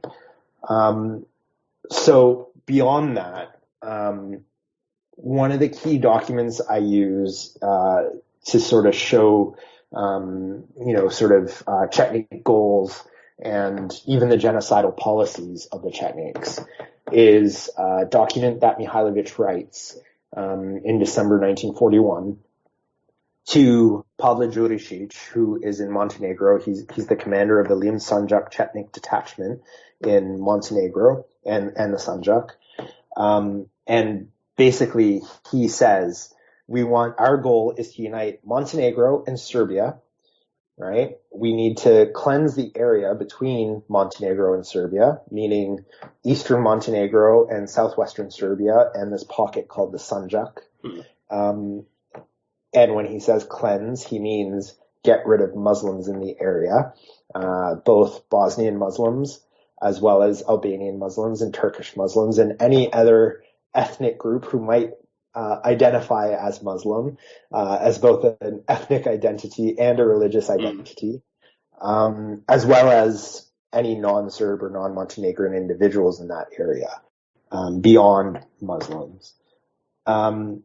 So that's one goal, is one sort of contiguous territory between Serbia and Montenegro, and then further attaching the coast, the Adriatic coast, then to this Serbian-Montenegrin territory. So that means Dalmatia, that means Lika, that means Kordun, and then eventually Bosnia-Herzegovina as well. And so, a lot of people kind of deem this, a lot of historians call this, a greater Serbia, understandably, right? Yeah. And so how this looks, what this greater Serbia would look like is kind of difficult to say because it isn't specifically spelled out. But certainly, we can assume that at least there would be a Serbian dominance within this territory. Yeah. This also implies a smaller Croatian state within this Yugoslav territory. And they also explore ideas of a Balkan federation as well. So uniting, for example, with Bulgaria. Of course, Bulgaria, being part of the Axis powers, it kind of throws a spanner in the works or a wrench in the works. But certainly they explore it with Bulgaria, they explore it with Greece, and they explore it with Romania as well, to sort of create this post-war Balkan confederation. But really at the heart of it is this greater Serbian idea, within a Yugoslav territory. And that document really represents the kind of culmination of, there is no kind of smoking gun document, because if there was, I'm sure it would have been figured out a long time ago and I have a dissertation topic. So thankfully, I guess in some ways there is no smoking gun document. But certainly this document from 1941 definitely represents a sort of spelled out ideology of what the Chetniks want. So a greater Serbia cleansed of its non-Serbian peoples, basically. Anything beyond that then is very experimental. Is there a sense in which the Ustasha, this genocide of Serbs, that's the consequence of what we tried into Austria, that's the consequence of giving the Croats too much power? We can't do that again. We've got to either kick them out or cut them down to size, for want of a better word. Is there a motivation? Is there a sense of that motivating the goals of the Chetniks? There is, yes. So from the Croatian perspective, absolutely. And that again comes from the interwar period, because in 1937 there's the creation of the Croatian Banovina, which is basically like a province, right? And it's more or less the kind of modern Croatian state, with some territories added to it. But if you're trying to picture it or envision it, that's basically what it looks like. It's like the modern Croatian state that gets created. Now, of course, this Croatian state in 1937, of course, has a large Serbian population within it, and so. The way that a lot of the kind of contemporaries write about it, they say that the Croatian question has now been replaced with the Serbian question, right? So what is Croatia's place within Yugoslavia gets replaced with what is the Serbs' role in this Croatian province within Yugoslavia? So in a lot of ways, it kind of complicates things. And out of this then gets created the Serbian Cultural Club. And this group is, in a lot of ways what it sounds like, right? It is a cultural club. It's a group of, intellectuals and pseudo-intellectuals, who want to try and figure out what is Serbia's place within this Banovina. And led by Slobodan Jovanovic at the moment, already mentioned, I believe. Exactly. Yeah. So you have Slobodan Jovanovic, who becomes the prime minister in 1941. You have Dragiša Vasić, who's a lawyer, and the editor of the paper Srpski Glas, Serbian Voice, and who becomes part of the Central Committee of the Yugoslav Army in the Fatherland, in 1941. And you have, Stevan Moljević, who's also a lawyer and a writer from Banja Luka, who also becomes a member of the Central Committee of the Chetniks in 1940. Actually, I think it's 1942, if I'm not mistaken, for Molyevich. And so the three, well, really it's Vasich and Molyevich, because after 42, Jovanovich is no longer prime minister. He kind of disappears from the scene. So it's really Vasich and Molyevich who stick around and really articulate this program for the Yugoslav army and the fatherland.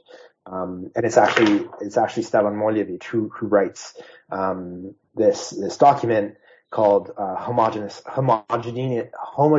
Serbia, homogeneous Serbia. I'll stick to the Serbian, where he really spells out the creation of the greater Serbian state, cleansed of its non-Serb peoples, and it's on this that 1941 document is based, that Mihailovich gives to Jurisic and Montenegro. And so from that perspective, then, they really see Croatia and the existence of Croatians as problematic, because they literally stand in the way of the creation of the Serbian state. Because of course, as in the same way, just as there were Serbs within the Croatian Banovina, well, there were Croats within this greater Serbian territory. And of course we can't trust those Croats because they're always up to something, right? They're always scheming. And so, you can't have, this kind of fifth element within your territory, if you're going to create a nation state, that is going to be secure and stable is the thinking. And so, they really start to question then what is the place of the Croats within this, and how can we deal with them? And so ethnic after the conclusion is the place of the Croats is not within this. Exactly. Yeah. Ethnic cleansing and genocide. Yeah. Exactly. And so they even start talking about, and not just Croats, of course. There's Bosnian Muslims as well, Bosniaks in this territory. And they start kind of pitching ideas amongst themselves of relocating them to Turkey and Albania, because in their minds, being Muslim means that they're Turkish and Albanian. They're not Serbian, they're not Croat. They're only going to be in the way. So, their plan then is to make openings then with Turkey and have a discussion then of, they call it a population change rather than a population exchange. Because of course nobody would be coming back the other way, right? It would simply be getting rid of people. So this change in population is kind of their pursuit. Very social engineering and population engineering mechanisms. Yeah. But again, this has that trajectory. They're looking at 1922, 1923 with what happens between Greece and Turkey. And the population exchange that happens. And they're looking at, what happened within their own territory, with the creation of the Croatian Banovina, and what is currently happening in their context, with the creation of the NDH and the genocide of the Serbs. So, they increasingly see the coexistence of Serbs and other peoples as, not possible. They're moving ahead. These plans, or at least these plans on the grand level, as we've discussed, there certainly are. On the lower level, there are certainly these massacres and expulsions taking place. But ultimately, on the grander state level, they're never really going to be able to implement these policies because they don't win the war. So I just wonder if we could move ahead to that. When we get to 1944 and 1945. So how does it really all end? I think it's around in 1944, possibly 1943, where the British start to really decide, okay, Tito, whatever we think of him, is more useful to us than Mihailovich is, and so that they start to back him. Eventually, the partisans start to predominate, start taking over large tracts of territory. This is the point at which, almost out of desperation, a lot of the Chetniks, including Mihailovich, start to go into much more clear-cut collaboration with the Axis powers, because by this point they think we don't have a choice. If we don't align with these guys, we're toast. Exactly. And 1943 is really the year where everything kind of changes for the Chetniks. Yeah. Late 42 is when the sort of propaganda campaign against Mihailovich really kind of amps up from the partisans. And, you know, they're kind of being fed information as well by Moscow. To a lesser extent than what the Chetniks say, and to a lesser extent than what the government in exile says, but certainly they are still getting information from Moscow, and through Bulgaria, specifically, that Mihailovich is collaborating, or at least that his officers are collaborating. But of course they want to discredit the entire movement, so they say Mihailovich specifically. So there's that happening. By 1943, the British really start to hear this, and actually not just hear it, but actually start listening to this propaganda. And more information is emerging as well about the collaboration. And in 1943, you have the Chetniks actually operating alongside the Italians and the Germans against the partisans. And the Chetniks completely lose. Like, you know, the partisans really push back at Neretva, in the famous movie, of course, Battle on the Neretva. And the Chetniks, you know, all but get completely wiped out. In September, the Italians capitulate, and leave the war. They leave the Balkans as an official army. Many of them end up fighting with the partisans, as Garibaldi, unit, which I find interesting and kind of, not at all ironic. And so, you know, 1943 is really the point at which kind of things change for the Chetniks. And it's those few things. And so certainly by 1944 then, Mihailovich loses all complete support from the Allies. The government in exile stops supporting him. They remove him as commander-in-chief. They remove him from the cabinet. And in late 1944 or early 1945, Tito is brought in as part of the government, alongside Subasic. And the two of them create this kind of coalition government, in a way, between Subasic, who's supposed to represent the sort of continuity of the government in exile, and Tito, who represents the government in the country. And they start gaining more and more territory, which means that, you know, they get the arms from the Italians in 1943 when Italy capitulates. They get more territory from the Germans, who increasingly start retreating out of the country in 44. They free Belgrade, which is a huge moment as well, with help from the Soviets, and basically win the war. And so 1945 then is, I think it's over the summer of 44, both Hungary and Bulgaria capitulate as well, and so their occupation of parts of Yugoslavia, it begins to be liberated as well. And, yeah. Yes. No, those are great points too. Exactly. So, you know, things are slowly falling apart here for the. Well, I say slowly, but really, you know, it's yeah. I mean, you know, it takes a couple of years, but the grand scheme of things, you know, it is quite quick. So I mean, you know, by this point, then, you know, the partisans really start taking control of all these territories, and people start joining them. You know, people then who previously fought for the Chetniks now are joining the partisans. People who previously never fought are joining the partisans. You know, and so the partisans then are slowly taking control of things. Probably less quickly than the collapse of the Axis powers. And so the Chetniks then kind of consolidate in kind of northeastern Bosnia. You have the Montenegrin Chetniks coming into northeastern Bosnia and meeting up with Mihailovich. You have the Dalmatian Chetniks working their way up the coast, the Adriatic coast, to Austria, and then eventually into Italy.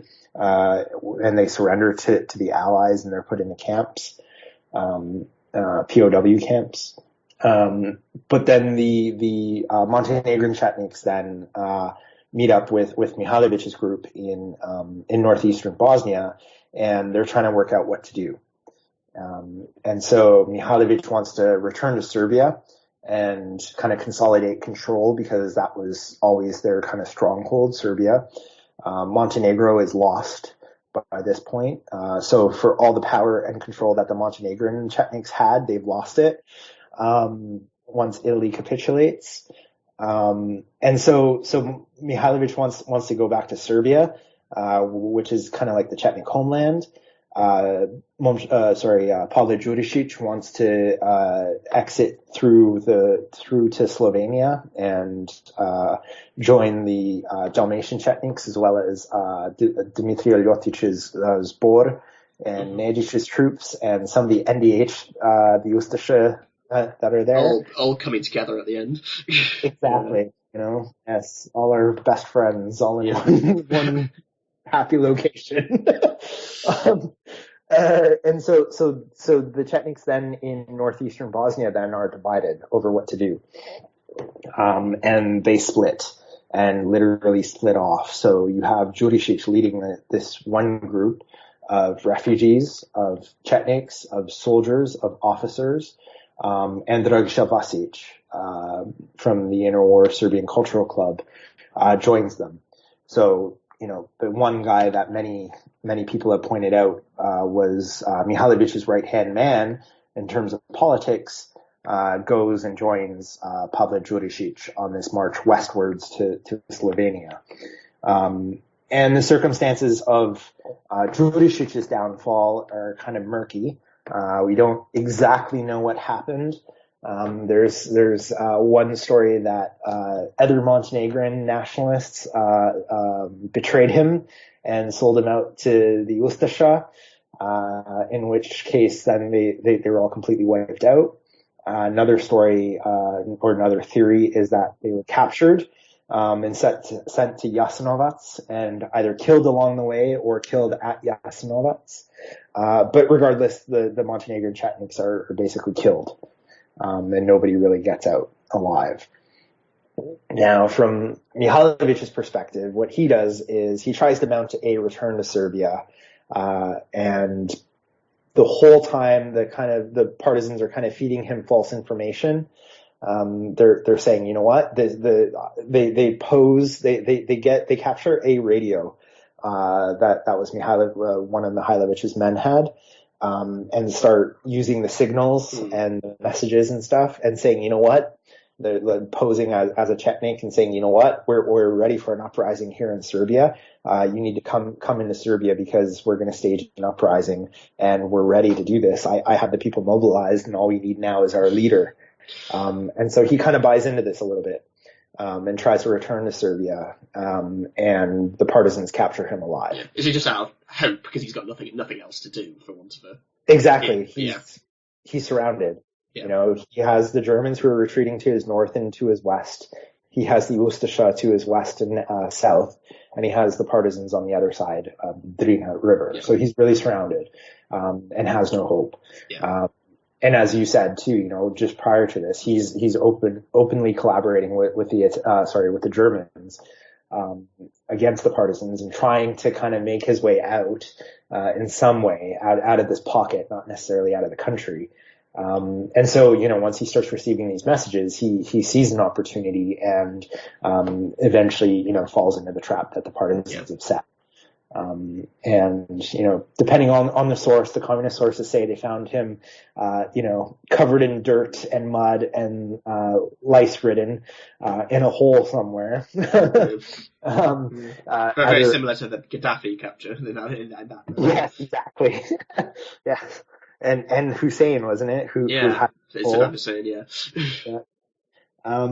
So I mean, that's one perspective. Another perspective is that he was actually caught in battle.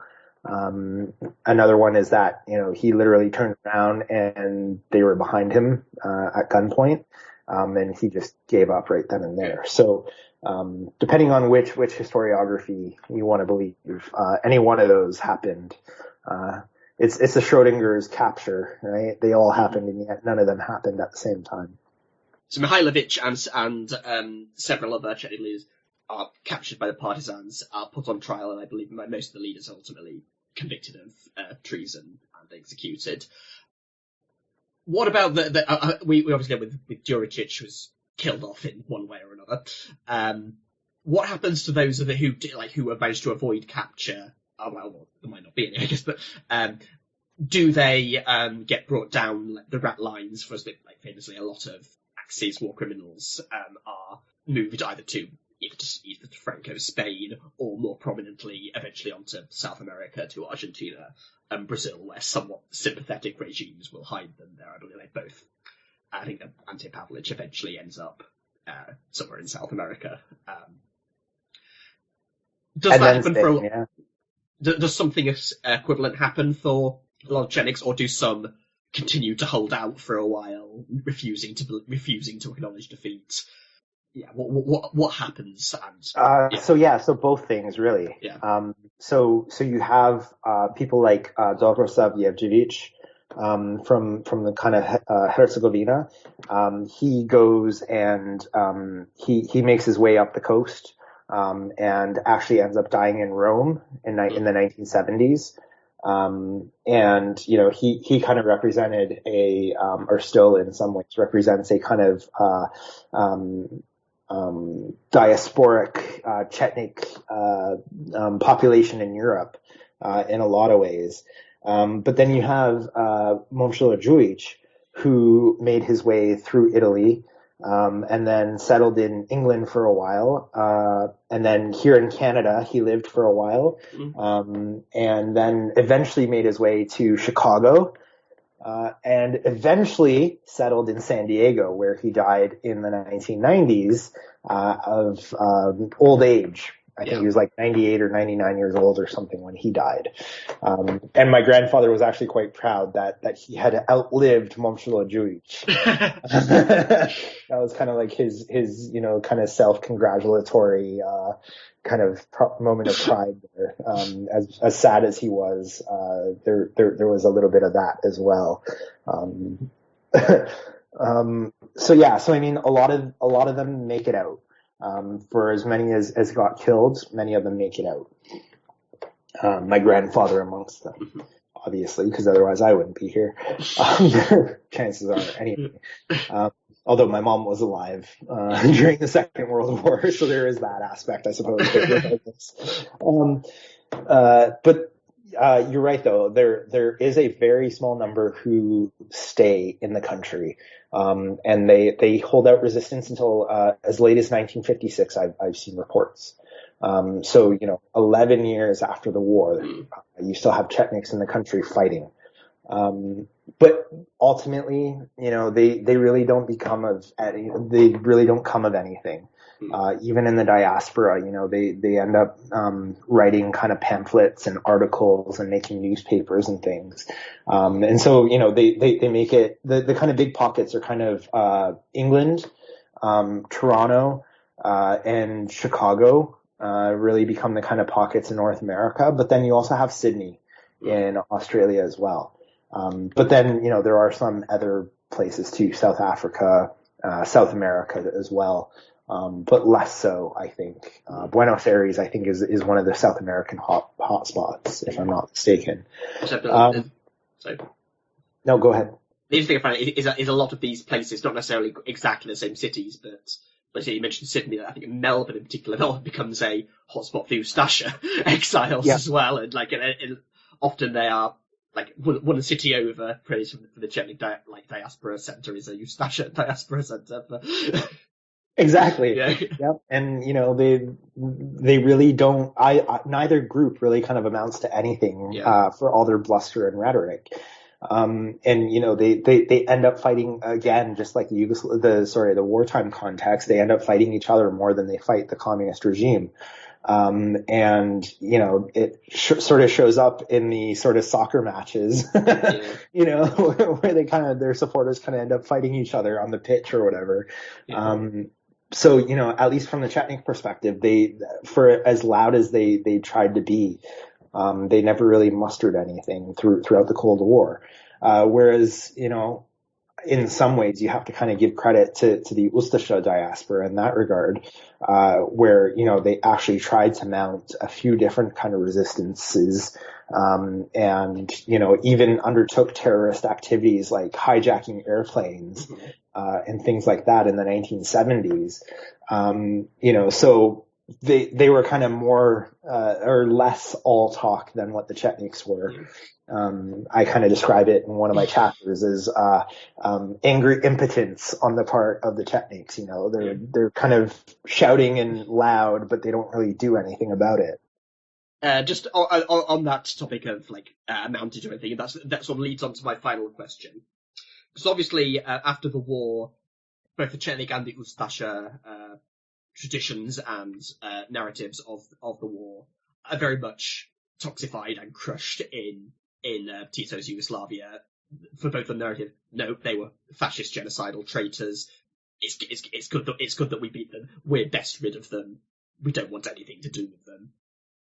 And I think in both, it's really the in the diaspora where the narratives or these traditions are maintained with debatable and differing degrees of success, until the late 1980s / early 1990s, where suddenly an opening begins to open up again. Though, as I understand, the relationship between the old Chetniks and the Chetniks of people like Vojislav Šešelj and someone called Alexander Vučić, who I'm sure would never be leader of Serbia or anything like that. Yes. There really isn't much continuity other than imagery or it's very vague continuity. They bring in some very old diaspora figures to confer legitimacy on their new claims to a Chetnik movement. But yeah, there isn't much organizational continuity there. To a large extent, copying what they've seen and read about in previous generations. Exactly. So, yeah, exactly. I mean, you have to remember that, by the time that the Yugoslav wars happened in the 1990s, the Chetniks from the Second World War are old guys. They're old men. And so, they really can't do anything. Even if they wanted, in a lot of ways, they're kind of like Pachanuts in the Second World War. They're old and, they've done things and have had things done to them. But, for as much as maybe they want to, they really can't because they're pensioners, basically. And so, but even so, they support, the sort of breakaway republics, for example, in the Kraina, for example. Financially, they write in the Toronto Star or the Toronto Sun, or the London Times or something, and sort of show their support that way. Yeah, I can certainly testify from my own research that there were plenty of letters sent to various diplomats from, not just from Serb diaspora groups, but from these various, often very extreme diaspora groups from all diaspora ethnicities, really. The diaspora has always tended to be the most extreme organizations who were writing to them. Oh, well, also, they spoke English. But exactly. Yeah. And the joke is, I don't so much as speak Serbian as much as I do speak Serblish.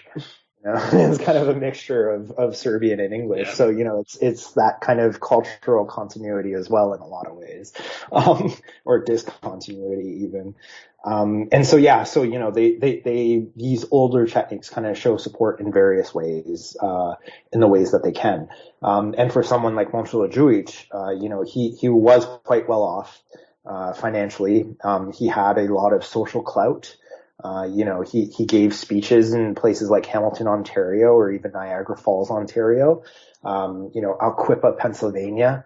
He'd fly to Sydney, Australia, for example, and give speeches there and things. And, he had people following him around. And, it would be a thing, when Voivoda would roll into my hometown of Windsor, Ontario. I don't really remember it, but I met him when I was younger. I was a little kid. But I remember it being a big deal. That Voivoda was in our tiny little town, of 100,000 people or whatever it is. So he had this kind of aura about him in that regard, where, the legend kind of, grew bigger as, his time went on. And, he goes, I think in 1989 or 1990, he goes to Yugoslavia, sneaks into Yugoslavia, and confers the title of Voivoda on, Vojislav Šešelj. And so Šešelj then is now a leader officially from Momčilo Đujić of the Chetniks. And, he kind of rolls with it for a few years, until Đujić kind of recognizes the mistake he made and actually, admits to that being one of his biggest mistakes of his life. So, let's not put ethnic cleansing on the list. But, bestowing the title of Voivoda on Šešelj as one of his biggest mistakes. And likewise, I don't think Šešelj still goes by the title of Voivoda anymore. I don't know what his kind of, you probably have a better idea of that than I do. His sort of relationship. I'm not sure about today anymore. Yeah. So, it's a very kind of, convoluted relationship there, I think. But you're right. I mean, there aren't really many connections other than this kind of vague idea of tradition between the Chetniks of the 1990s and the Chetniks of the 1940s, and the post-war period. It's this kind of strange place where, they kind of use in the 90s, they kind of use these terms of Chetniks and Voivoda and, whatever else. But it doesn't really have the same kind of clout or meaning as it did. And yet, even today though, you still have guys calling themselves Chetniks. And, they're fighting in Ukraine on behalf of Russia, as part of the Wagner group and stuff like that. So, they do still hold these titles, sacred and these traditions to mean something. But really there is no kind of passing of the torch, between the two. I think I also, there was a large, sort of Chetnik demonstration. I'm not sure is the right word. But gathering at least a few months ago, I believe, in Visegrad, in Republika Srpska in Bosnia. And they were like all dressed in the image of the Chetniks of the World War II period, all in black, all sporting long, unkempt beards and having the skulls and crossbones on their hats. And yeah, exactly. And in fact, that's to coincide with Draža's birthday. Or was it his birthday or his death? I don't remember now. Because he also was killed in July. But regardless, every year. So when I mentioned about Voivoda Đujić going to Hamilton or Niagara Falls, it was for events like that to commemorate, Serbian Day or Dražindan or Vidovdan or something like that, right? So there is still a very strong Chetnik tradition. And they still have a lot of the same kind of ideology and ideological constructs. And there is some continuity between those groups, because, you have Chetnik groups that exist even in, like I said, my hometown of Windsor, Ontario. My own brother is, I don't know if he still is, but he was actually a president of the Chetnik Association in Windsor. So, we don't really talk. If that makes sense. Yeah. I'm not sure why. It's not like I'm outspoken or anything. So they do still exist, and certainly they parade around with images of Draža and Voivoda Đujić and even King Peter or Kara George. So they do kind of hold on to this tradition, and yet at the same time, there really was no passing of the torch other than that one instance that I know of between Juich and Sheshel, in which Juich kind of took it back, and I think in some ways Sheshel kind of gave it back. Yeah. There is no kind of overarching voivoda anymore. Yeah. I don't think. So it still exists, but not really. Yeah. Well, that's more or less all our questions. I think we've come to a natural end point there because we've been talking for quite a long time. But thank you so much, Stefan, for coming on the show. That was all really fascinating to hear. Before we finish, though, could you share with us and for everybody listening where people can find you and your research online? Oh, yeah, absolutely. Thank you. So I'm quite active on Twitter. I'm at Stephen Bozanich, STEVANBOZANICH on Twitter.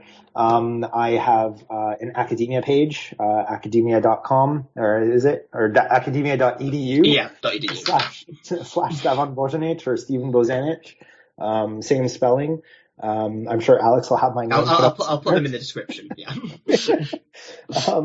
Yeah. So my research is focused on those two spots, where I try to share my new kind of chapters or articles. Hopefully, I'll have coming out soon. And the most recent volume that I'm featured in is by Balash Apur and John Paul Newman. In a book called Balkan Legacies.